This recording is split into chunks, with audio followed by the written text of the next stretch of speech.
marayso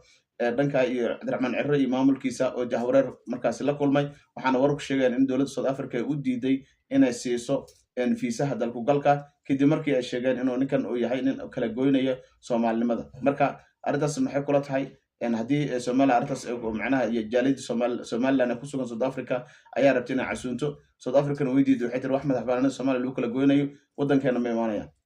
gooniyo horta ninkani ma aha nin dowladaha adduunka ay aqoonsan wadankiisana la yaqaano marka horta caqabada ugu weyn uu la kulmay waxa weeyaan in been loo sheegay lana yiri dowlad baa tahay waana lagu aqoonsan yahay dowlado badan baana ku aqoonsan fikradan ay ka dhaceen koofiyad yarta Imaaraadku laakiin samaamihii u dambeysay fashil xoogan buu la kulmay dowlado tira badan baana yiri kuma naqaan iska laabo anagu Soomaaliya naqaana Soomaaliya wax ka duwan oo kale tan ma naqaano deegaan kamid ah Soomaaliya oo ma naqaana dowlad fiisa magan galiyana kuma siin karno ama wadankan ay ku soo gasho dalku gala maadaama aynu ognahay South Africa dadka ugu badan ama hadii tira ahaan la fiiriyo dadka ajaanibta jooga inay Soomaali ugu badan yihiin oo ay meesha cilaaqad wanaagsan ka dhaxeeyo Soomaalida iyo South Africaanka marka meeshaasi meel de Soomaali lagu dulmiyo ma noqon doonto dowladda South Africa waxay sheegeen iyo maamulkeeduba inayna noqon doonin dadkii koobaad ee dowladda Soomaaliyeed ka soo horjeesada madax bannaanideeda gabi ahaan madax bannaanida Soomaaliya oo muqadas bay leeyihiin ninkaasna ma naqaana anagu deegaankiisa haduu ugu laabanaha ku laabto meel kaleetana oo anaga naga mid ahana meel naga soo gala mare dalkana waa dal Soomaaliya cilaaqad wanaagsan la leh Soomaaliya meel laga burburin yahay anagu qayb ka noqon maynayeen marka waxay fahmi kartaa gooniyo dowladaha adduunka inay gabi ahaan ka soo horjeesadeen ayna arkeen nimankan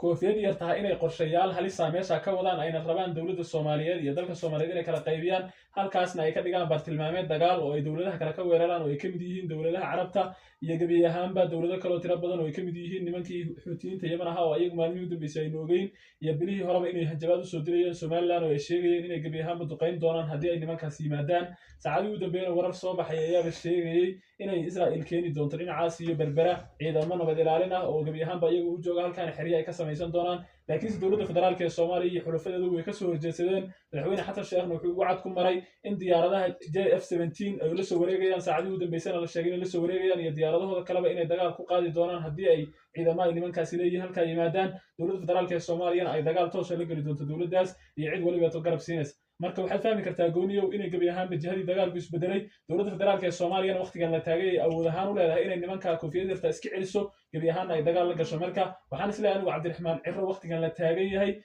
gabi ahaan buu wuxuu wajahayaa culaysidii ugu weynaa waxaana laga yaabaa saacadaha soo socda fashiladiisa qayb kamid inay soo tira bataan dadka Soomaaliyeedna way ka soo wada horjeesadeen dhinacaas Burco maalmihii u dambeysay waxay jirtay banaanbaxyo lagaga soo horjeedo Somaliland iyo aqoonsigeeda ayna sheegeen inay gabi ahaan rabin nimankaas inay dhulkooda yimaadaan haddii ay yimaadaanna ay gabi ahaan reer Burco ka soo horjeesan doonaan ayna noqon doonaan maamul ka duwan maamulada Somaliland marka meeshaas culaysyo xooggan baa ka jira gooniyo wixii ka soo kordhana dadka Soomaaliyeed wuu soo gudbin doonaa amaasada cadaaniyo haddaan tagno dhanka iyo dowladda Ethiopia oo markaasi ku reexayso dowladda Eritrea inay ka baxdo dhulkeeda sheegtayna in markaasi wixii wada hadala iyo wixii isfahana ay dib ka imaan doonaan laakiin marka hore dowladda Eritrea inay ciidamada kala baxdo jabhadahana ay ka deyso fangareynta arrintaas ayuu Abiy Ahmed ku celcelinaya dowladda Eritrea waa iska dhaga tirtay oo waxaasi dhag jala uma siinayso maadaama ay dareensan tahay inaysan ka bixinin dhulka Ethiopia marka Abiy Ahmed dhulkiisa la haystaa haliga baxo ku calacalaya cid ka baxaysana ma jirto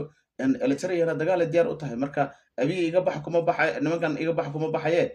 kuma baxayaan ma dagaal ku qaada dooru sheegay gooniyo horta dagaal Abiy kuma qaadi karo dagaal waqtiga la taagay Abiy Ahmed dagaal ka culus baa haysta oo gabi ahaan buu aaminsan yahay Eritrea xataa inay qayb ka tahay oo maalmihii u dambeysay ku eedeeyay dagaalkan walqaytiye raayid deegaamada Tigray ka socda iyo gabi ahaan Abiy Ahmed sheegay inay ciidamada Eritrea ku jiraan dagaalkani uusan ahayn dagaal u dhaxeeya jamhadda TPLF ama TDF iyo ciidamada Ethiopia uu yahay dagaal u dhaxeeya Eritrea iyo Ethiopia marka meeshaas iyadoo uu Abiy Ahmed culeysyada food saaray ciidamadiisa ay gabi ahaan ka awood badan la yihiin jamhaddaas ma awoodo maanta inuu weeraro dowlad kale oo ka awood badan ciidamadiisa aynu ognahay ciidamada ay dowladda haysato 30 sano 20 sano u dambeysay in ciidamada u tira badan dhisanaysay maalmihii u dambeysana markii uu Abiy Ahmed fikradda ah inuu tigada casab qaadan doono uu bilaabay aynu ogeyn diyaarado badan oo basaas ahaan ugu diray hawada Eritrea in la soo riday gabi ahaan uu ogaaday ciidamadaas awoodda ay leeyihiin iyo diyaargarowga ka muuqda iyo inay dagaal diyaar u yihiin ciidamada Ethiopia haddii ay soo hunguriyaan dhinacaas Eritrea gabi ahaan dagaal xooggan ugu qaadi doono Abiy Ahmed waqtigan la taagay ma awoodo doonayo inuu weeraro Eritrea shimbir u dira xaggaasna ma awoodo laakiinse hadda wuxuu isleeyahay indhaha adduunka kusoo jeedi nimankanna wixii dembi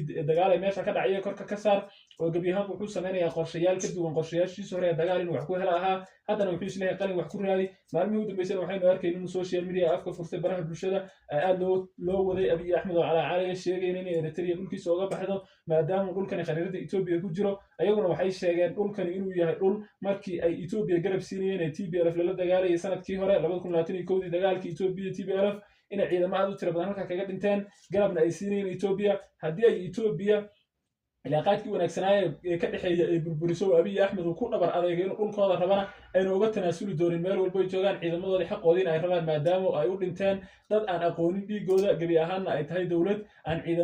dowladdii usoo dirtay aan qadarinin oo ayagii dhulkoodiiba sii rabta marka wuxuu sheegay madaxweynaha Eritrea inuuna Abiy Ahmed ciidamadiisa halka ay ka baxaynin ilaa xaqoodii loo soo celiyo 40 kun oo askari bay ku sheegeen ciidamadii halka kaga maqnaa iyo hubkoodii iyo wax waliba to xaq u lahayn haddii ay helaan ciidamadii dib ay u laabanayaan buu haddii kaleetana dhulkan wuxuu noqon doonaa dhul Eritrea khariiradannadana ku darsanayna marka gooniyo waxaad fahmi kartaa Abiy Ahmed in culeysyada saaran ay ka tira badan yihiin faradiisa maalmaha soo socdana laga yaabo inuu intuu ku wareero siyaasaddan uu gebi ahaanba iskaga cararo habeen madow la waayo sidii horeyba u dhacday oo gebi ahaanba mas-uuliyiin Ethiopia maamuli jiray habeen madow la waayay markay xaaladu ku adkaadeen oo gebi ahaanba kuraastooda la isku qabsaday haddana Abiy Ahmed jamhadaha Ethiopia ka dhaqaaqay waxay sheegayaan kursigiisa ninkii halka fadhiisan doona iyo dowladda maamuli doonta iyo wax walba la dhisay marka meeshaas dowlad burburtay baa ka soo muuqata dadka Soomaaliyeedna waa soo gudbin doona burburka Ethiopia iyo xaaladda halka ka taagan haddana waa mahadsan tahay xaaladaha Ethiopia mar ka dambayso kasii darayaan dowladda Djibouti ayaa wacad ku martay haddii beesha ciise laga dayn waayo dulmiga inay markaasi gacan geysan doonaan ama ay duqeyn doonaan magaalada Hargeysa haddii marka Cabdiraxmaan Ciro uu heshiiskan ku guuleysan waayo oo dhex dhigaysa Maroon iyo Ciise waxaa la leeyahay dowladda Djibouti si toos ah ayay dagaal ku gali doontaa maxay kula tahay arrintaas horta gooniyow dowladda Djibouti anu waxaan isleeyahay horta dagaal ma soo gali doonto maalmihii u dambeysay waxaynu arkaynay beesha ciise in culaysyo xoogan ay food saarayeen ayadoo uu madaxweynaha Djibouti uu sheegay inuu dagaalka qayb ka soo noqon doono haddii beesha ciise culeysyada saaran laga dulqaadi waayo jamhadahan halkaa kala dhaqaaqaya ciidamada Somaliland ay ka midka yihiin ay ka joojin waayeen dhibaatada laakiinse arrintii arrimo ka daran baa dhacay maalmihii u dambeysay waa kaynu ogeyn xasuuqyo baan inay ka dhaceen dhinacaas maantana waxaynu arkaynay dad aad u tiro badan oo kasoo barakacay dhinacaas ee gobolka Salal oo maamulooyin masaakiin oo la wareysanaya sheegayeen in carruurtii xumad iyo qabow kaga dhacay oo meeshaas xanuuno ba'an ay ka jiraan dadkii Soomaaliyeed ee halkaa joogay ee beesha ciise qayb ka ahaydna ay meesha dhibaatooyin ku marayaan marka gooniyow haddii uu Ismaaciil Cumar Geele rabo beeshan inuu garab siiyo mar hore ayuu garab siin lahaa baan isleeyahay laakiinse anigu wuxuu sameynayaa un qayb siyaasadda ka mid ah oo wuxuu rabaa inuu afka kaga difaaco Somaliland ay culeysyada ka yaraysa beesha ciise ma ahane kama go'no Ismaaciil Cumar Geele iyo dowladdiisu inay halkaa dagaal kusoo qaadaan Somaliland qorshayaal kalena meeshan uga degan Ismaaciil Cumar Geele iyo xukuumaddiisa waxaana isleeyahay anigu haddii ay dagaal muqadas noqoto in lagu qaado waa haddii ay Somaliland weerar ku qaado ciidamada Lowyacdo u sugan ee Djibouti laakiinse ismari ciidamada Djibouti ayaa soo xadgudbi doona Somalilandna soo weerari doona waa mahadsan tahay Cadaaniyow waxaa la arkayay dowladda Djibouti oo ciidamo geysay xadka ay la wadaagtay Ethiopia kadib markii ay dareentay dhaqdhaqaaqyo ciidan oo aad u tiro badan oo markaasi ay doonayaan nimanka jabhadda Fruud loo yaqaano inay ku galaan gudaha dalka Djibouti arrintaasna waxay sheegeen dowladda Djibouti inay ka hortagi doonto si walba ay isugu dayaan aysan ku guuleysan doonin in gudaha dalka Djibouti ay soo galaan dhanka kaleeto dowladda Suudaan ayaa ku laabatay urgoleedka IGAD kadib markii la sheegay in muddo ay ka maqnaa 9 bilood ka badan haddana ay go'aansatay inay dib ugu laabato urgoleedka IGAD ayna imaan doonto fadhiyada